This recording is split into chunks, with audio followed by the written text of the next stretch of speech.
In this video, I want to dive a little bit deeper into the idea of personality.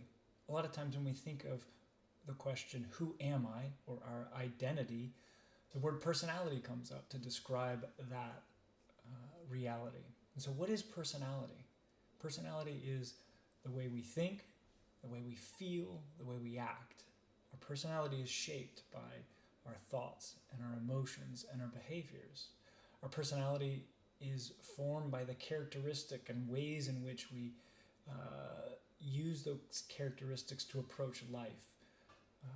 And so there's the idea of personality, but where does it come from? Well, some of it is genetics, right? Some of it is the genes you were born with, the temperament you were born with. But a large part of it comes from society, culture, environment. The places and spaces in which we were raised shape a lot of our personality, the people we were around when we were young. From 0 to about 7, our brain is in this sponge-like state of being where we are just downloading all the information about life. We're asking these big questions, right? Of who am I? Who am I? Learning all these things about life.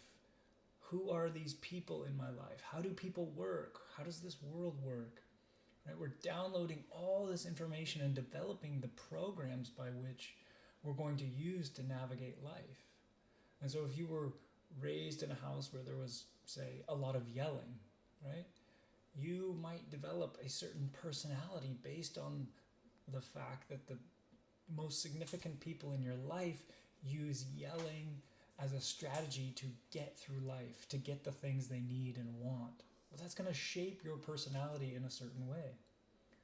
And so personality, right, is largely shaped by the people we're around, the environments we're in,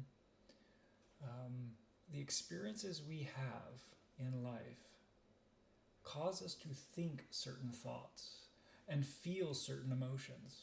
There's no way around that. So the experiences we have, the certain experiences that be positive, negative, are going to cause us to have certain thoughts and feelings about that experience. Those thoughts and feelings are going to, happen over and over, and that's going to lead to a particular state of being, a particular way of being. Our brain is going to fire. It's going to wire in certain ways of being based on those experiences and the thoughts and feelings we have. You could think of your state of being as like your attitude, your perspective on yourself and life. And through that process, our brain trains our physical body to feel a certain way, to experience life in a certain way. When our brain experiences something, it fires up certain neurotransmitters, neural pathways that tell your body to do something, to act in a particular way. So you then react to whatever is happening to you. Over and over, the more and more we do that, right, that then shapes our personality. That's then who we become, our identity. So I have these past experiences that influence my thinking and my feeling, that influences my brain to fire and wire a certain way, to react a certain way.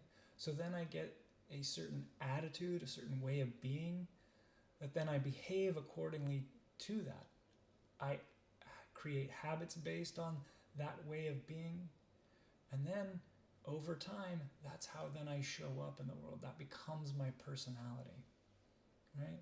So if we're not aware that that's what's happening, we can unconsciously, right, become a personality or an identity that's not true to who we are, that's out of alignment with who we are, simply based on the experiences we had. And if a lot of these experiences, these formative experiences, are happening when we're very young, when we're not able to talk about it, when we don't have people in our lives really checking in and saying, hey, you went through that, what did you learn about yourself, the world, others? What beliefs were created based on that experience? If we don't have that, we can grow up just assuming certain things about ourselves, certain things about other people that may or may not be true, that may or may not be supportive, that may be limiting our potential, not expanding it. I hope for you, you've had many great experiences. where you developed really true, authentic, wonderful beliefs about yourself and others that support your growth and your expansion. I hope you have lots of those to lean on. I hope lots of those have shaped your personality and your identity. But if not, right, or if you have some negative things that are limiting who you are, then it's important to go and take a look at that. And so there's a couple things you can practically do here, right? You can really analyze and think about past experiences, right? And you do it in such a way that you take what is important, what is good from the past, you learn from those things, and you bring them forward. And whatever isn't good, whatever wasn't great, you look at it, you try to develop a great understanding of it. Why did that happen? Why did this person treat me this way? Did I assume it was something about me? Is there something in this person's life that caused them to be that way? That's where empathy is really important, right? I can look at my past and say, oh, I see why this particular person was taught certain things that then they taught me, but that wasn't true. And empathy can help you understand that better, help you understand who they are. So looking at the past is really important, understanding the important moments that have shaped who you are. You can really hone in on your thoughts. Am I having particular thoughts that are really limiting? Am I having thoughts that don't support me, that put me and make me small? You can look at those and say, hey, there's certain thoughts I don't want to keep having. There's certain thoughts I do want to have about who I am. You can look at your emotions, right? When particular emotions are triggered in certain situations, take a look and pay attention. Become aware of, oh, wow, I'm feeling scared in this moment. Oh, wow, this moment has me feeling really enthusiastic. I'm feeling great about this. And so you can play with your emotions. You can understand and realize there's so much power in just becoming more aware of how you're feeling. You can become aware of your attitude. If you're always approaching life in a particular attitude, a particular posture, that's where attitude comes from, is this idea of posture. If I'm always posturing in certain situations in a particular way, if I'm always showing up shy, for example, right, that's a particular attitude, right? Do I like that? Is that really allowing all the radiance of who I am to come out? Or is it limiting me? And so I can look at my attitude and say, hey, wow, over and over in these particular situations, my attitude is an attitude of shyness. My attitude is an attitude of anger. Whatever it is, you can play with your attitudes. You can look at your behaviors and say, why do I do that thing? So you can analyze your behaviors and try to make shifts and changes there. If you realize that you, when faced with conflict, for example, always go quiet, that's a behavior. That's a particular habit. You can look at that and say, oh, wow, is there a way that I can stay true to who I am and not go angry and have to get big, but not go small? Are there people that I can have in my life who will support and encourage me to approach conflict in a really healthy way?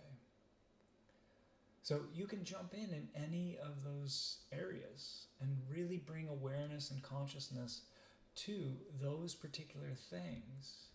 And in doing so, maybe that helps you live and question your personality, question your identity, to say, based on these past experiences and the unconscious sort of programming that we all go through, based on that, I don't know if this is how I want to show up anymore. Awesome.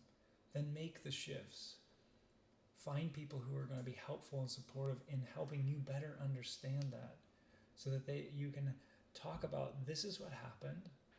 These are the thoughts that happen. These are the behaviors that come out of that. This is the habit I developed. Talk about it. Become aware of it, so that in those moments you can start to make the shift. But always have supportive people who can help you and are willing to walk with you in this process. It really helps build your confidence. So there's just a couple ideas on personality and how our personality, our identity, who we are, gets shaped, gets formed, and really working through and questioning, okay, what is true there? What do I want to keep? And what is not true? What's not supportive? What's limiting who I am? You are a radiant, amazing being. I know that. There's all kinds of gifts and unique brilliance you bring to the world.